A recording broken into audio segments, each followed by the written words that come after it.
నీ జీవితంలో ఎంతో కాలం నుండి ఎదురు చూస్తున్నావేమో, నీ జీవితంలో ఎంతో కాలం దేవుడు చేయాలని ఆశపడుతూ ఉన్నావేమో. కానీ దేవుని సమయం వచ్చిందనుకో, ఆయన తన వాకును పంపి ఈరోజు ఎలా పంపిస్తాడనేది పాయింట్ కాదు, ఆయన వాకును పంపిస్తాడు. ఇక్కడ దూతను పంపించాడు. చూసి ఈరోజు చాలా మంది దుఃఖంలో ఉన్నారు. దేవుడు చేస్తాడా, దేవుడు జరిగిస్తాడా? ఈరోజు ఒకటే అడగాలి, ప్రభా నీవు నీ వాకును పంపించిన ఆ జీవితాల కార్యం జరిగించు. నీవు నీ వాకును పంపించిన ఆ జీవితాల క్రియ జరిగించు. నేను ఎదురు చూస్తున్నాను ప్రభా. కొన్నిసార్లు దేవుడు ఓపిక పడుతున్నాడు. కొన్నిసార్లు కొంతమంది విషయంలో దేవుడు ఓపిక పడుతున్నాడు. నీకు అన్యాయమే చేశాడు, నీకు కీడే చేశారు, నిన్ను దూషించారు, నిన్ను హత్య చేశారు అనుకో. మాట అంటే హత్య కదా, చంపబడతాం కదా. సో హియర్ ద థింగ్, వారు జీవితంలో అన్యాయం జరిగినా కూడా దేవుడు కొన్నిసార్లు ఓపిక పడుతున్నాడు. గతంలో అదే చదివాము, బలిపీఠం కింద నుండి రక్తము మొరపెడతాం, ఇంకెంత కాలము ప్రభా మా పక్షాన న్యాయం జరిగిస్తావా? దేవుడు అంటాడు కొంతకాలం వేచి ఉండు.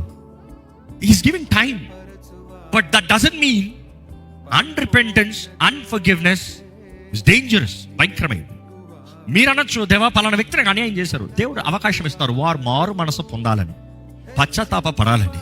లేకపోతే నీ జీవితంలో దేవుడు ఒక ఉద్దేశించినప్పుడు దాని లింక్ అయిన వారు సహకరించకపోతే గాడ్ ఈస్ వెయిటింగ్. మేబీ వారు ఏమైనా సహకరిస్తారేమో, వారు ఏమైనా ప్రేరేపించబడిన దానికి ముందుకి అడుగు తెస్తారేమో. కానీ దేవుడు అన్నిటికీ టైం పెడతాడు, చూస్తాడు. ఇంకా దాని తర్వాత నో మోర్ డిలే.